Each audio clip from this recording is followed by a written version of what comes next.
Hello dear students, आप सबका बहुत बहुत स्वागत है क्लास 11 की इस लेटेस्ट वीडियो में। तो डियर स्टूडेंट, जो आज की वीडियो है, आज की वीडियो में हम पढ़ेंगे सिलिकेट्स, ठीक है, जियोलाइट, इसके अलावा कार्बन और सिलिकॉन में अंतर। आज की वीडियो में 3 टॉपिक हम कवर करने वाले हैं, ठीक है। तो आइए दोस्तों, इसको हम स्टार्ट करते हैं। तो दोस्तों, सबसे पहले हम देख लेते हैं सिलिकेट को, ठीक है। किसको बेटा? सिलिकेट को। तो ये हमारा सिलिकेट, बेटा ये सिलिकेट होता क्या है? तो बेटा जो सिलिकेट होता है वो सिलिकॉन और ऑक्सीजन बंध युक्त एक यौगिक होता है। सिलिकॉन और ऑक्सीजन बंध युक्त जो यौगिक होता है बेटा, जिसमें सिलिकॉन और ऑक्सीजन दोनों उपस्थित होते हैं, उसे हम बोलते हैं सिलिकेट, ठीक है। क्या बोलते हैं? सिलिकेट। अब ये सिलिकेट बनता कैसे बेटा? तो ये बालू है ना, जल तथा धातुओं के सहयोग से बनता है। बालू, जल और जब धातु है, बालू मतलब जो रेत होती है वो रेत है ना, जल और जो धातु है आपस में जब सहयोग करती हैं तो ये सिलिकेट का निर्माण होता है बेटा, ठीक है। ये जो सिलिकेट होता है बेटा, इस सिलिकेट का जो सामान्य सूत्र होता है वो होता है, देखो ये लिखा है, अगर ना समझ में आ रहा हो तो देखो ये लिखा है SiO4 4 माइनस, SiO4 4 माइनस, ये जो है ना सिलिकेट का सामान्य सूत्र होता है SiO4 4 माइनस, ठीक है। इसमें क्या होता है बेटा? इसमें जो सिलिकॉन होता है, ठीक है, ये सिलिकॉन होता है, इससे कितने O जुड़े हुए हैं बेटा? 4 O जुड़े हुए हैं, ठीक है। एक इधर और एक इधर, कैसे भी करके 4 O जुड़े हुए हैं, ठीक है। O है ना, ये O और ये O, इस पे माइनस कितने हैं बेटा? 4। तो एक माइनस इस पर है, एक माइनस इस पर, एक माइनस इस पर, एक माइनस इस पर, ठीक है। अगर बेटा हम देखें तो यहाँ सिग्मा, यहाँ पर भी सिग्मा, यहाँ पर भी सिग्मा और यहाँ पर भी सिग्मा, 4 सिग्मा है। और जब बेटा 4 सिग्मा होते हैं तो 4 सिग्मा में बेटा बनता है sp3 संकरण। कौन सा संकरण? sp3 संकरण, ठीक है। देखो आपको मैं बताते देता हूँ, थोड़ा संकरण के बारे में आपको नॉलेज देता हूँ। देखो बेटा, यदि 2 सिग्मा है, कितने सिग्मा है? 2 सिग्मा, ठीक है, तो sp संकरण आएगा, S1 P1 2 हो गए, ठीक है।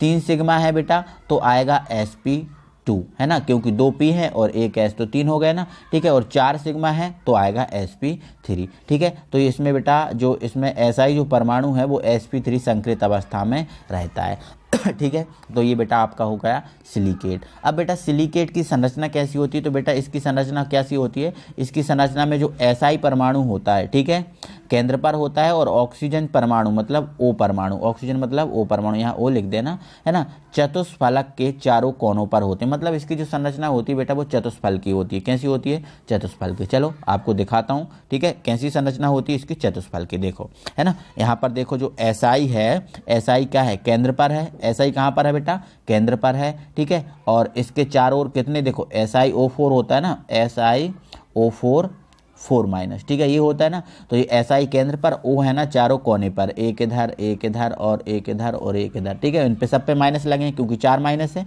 तो ये लगे हूँ, ठीक है। ये संरचना बेटा चतुष्फल की संरचना, 4 फलकों वाली संरचना है ना, इसलिए इसको बोलते हैं हम चतुष्फल की संरचना। बस बेटा इतना ही आपको सिलिकेट में ध्यान देना, ठीक है। तो सिलिकेट क्या है बेटा? SiO4 4 माइनस सिलिकेट है, ठीक है।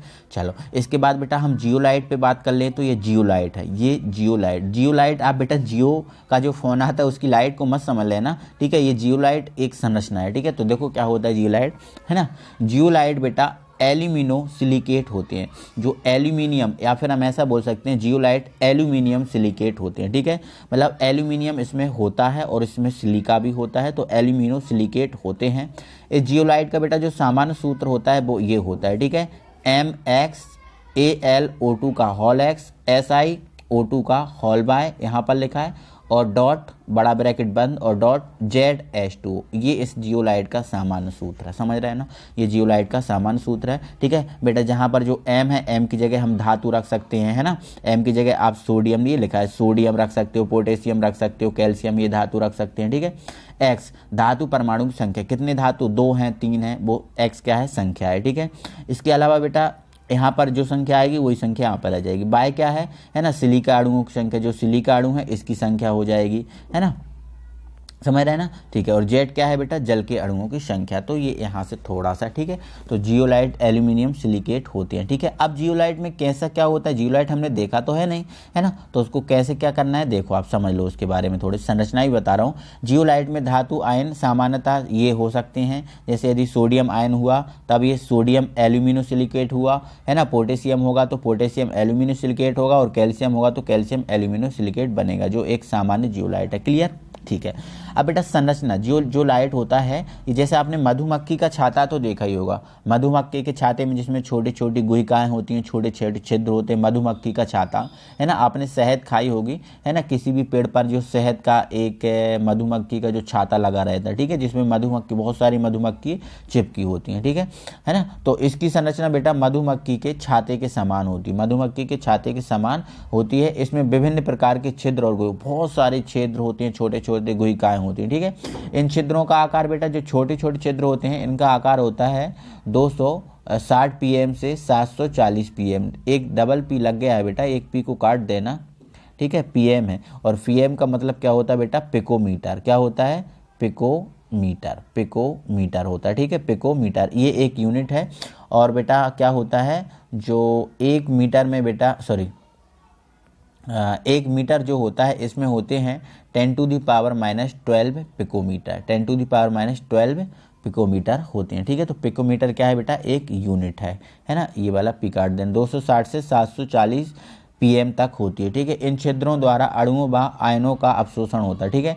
मतलब इन छिद्रों द्वारा क्या होता है, अणु जो अशुद्धियाँ होती हैं, अणु परमाणु या फिर आयनों की जो अशुद्धियाँ होती हैं, उनका अवशोषण, मतलब वो ये अणु परमाणु आयन उसमें अवशोषित कर लिए जाते हैं, उसमें भरा जाते हैं, ठीक है। एवं गुहिकाओं द्वारा जल के अणुओं का उत्सर्जन एवं अवशोषण होता है, ठीक है।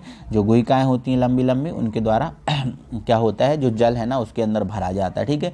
मतलब सीधी सी बात बेटा, जो आपका जियोलाइट है मधुमक्खी के छाते के समान होता है, ठीक है। जैसे मधुमक्खी का छाता आपने देख लिया, तो मतलब ये समझ लो कि जियोलाइट उसी टाइप का होता है। बट बेटा जियोलाइट का आकार बहुत ज़्यादा बड़ा होता है, बहुत बड़ा होता है जियोलाइट, ठीक है। चलो आगे बात करते हैं गुणों पे, है ना। तो बेटा जो जियोलाइट है ना, को निर्वात में गर्म करने पर यह जल के अणु मुक्त कर देता है, ठीक है। मतलब इसमें बेटा जल के अणु होते हैं ना, मैंने आपको अभी बताया, इसमें ये जल के अणु होते हैं, ठीक है, ये जल के अणु होते हैं। जैसे ही बेटा यदि इसको हम क्या करें, एक सेकंड, हाँ एक सेकंड बेटा, यदि हम इसको निर्वात में क्या कर दें, गर्म कर दें, इस जियोलाइट को हम निर्वात में क्या कर दें, गर्म कर दें, ठीक है, बिना मतलब वायु की अनुपस्थिति में गर्म कर दें, तो जितने भी जल के अणु हैं वो बाहर हो जाते हैं, ठीक है।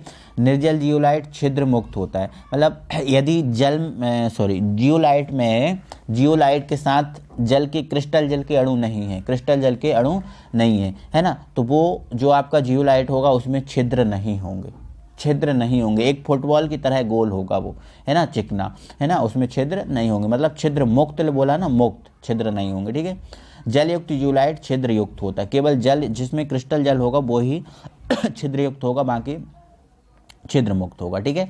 चलो तो आगे बढ़ते हैं, है ना। निर्जल जियोलाइट अच्छे अवशोषक होते हैं, मतलब जिनमें जियोलाइट नहीं होता वो अच्छे, सॉरी जिसमें जल नहीं होता, निर्जल का मतलब जिसमें जल नहीं होता, वो अच्छे अवशोषक होते हैं, उनमें अवशोषक पावर अच्छी होती है, वो ज़्यादा जल के खींच सकते हैं, अवशोषित कर सकते हैं, ठीक है।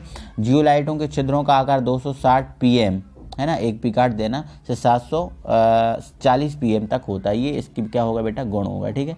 अब बेटा जियोलाइट है, जियोलाइट के कुछ उपयोग भी हैं, है ना। तो बेटा जियोलाइट है, उसका उपयोग उत्प्रेरक के रूप में होता है ना। कठोर जल को मृदु, जैसे कोई कठोर जल, अभी देखो आजकल आपको दिख रहा है ठंडा जल बहुत ज़्यादा सर्दियों में, है ना, इस ठंडे जल को, जो कठोर जल होता है, ठंडा जल ही कठोर होता है, इसको यदि मृदु करना है तो इसको मृदु हम ठंडे जल को कर सकते हैं, ठीक है, जियोलाइट की हेल्प से, जियोलाइट उसमें डालकर, ठीक है। पेट्रोलियम उद्योग में भी इसका यूज़ होता है बेटा, है ना, आणविक चलनी में, ठीक है। हमने क्या बोला था अभी, अणु का क्या कर लेता है, अणु परमाणु आयनों का ये अवशोषण कर लेता है ना, और जो छोटे छोटे अणु हैं उनको बाहर निकाल देता है, बड़े बड़े अणु को अवशोषण कर लेता है, ठीक है। तो आणविक चलनी के रूप में भी इसका उपयोग किया जाता है पेट्रोलियम उद्योग में, ठीक है। तो ये इसके उपयोग हुए बेटा। एक हमारा जो है क्वेश्चन, कार्बन और सिलिकॉन में अंतर, ठीक है।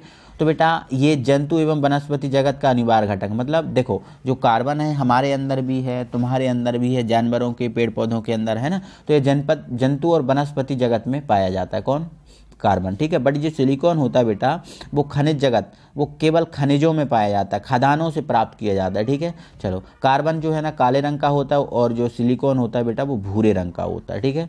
यह लंबी श्रृंखला, मतलब कार्बन जो है ना, इसकी कार्बन के बहुत सारे परमाणु आपस में जुड़ जाते हैं तो एक लंबी श्रृंखला का निर्माण होता है ना, तो कार्बन के जो परमाणु एक लंबी श्रृंखला का निर्माण करते हैं, ठीक है, और ये लंबी श्रृंखला का निर्माण नहीं करते, ठीक है।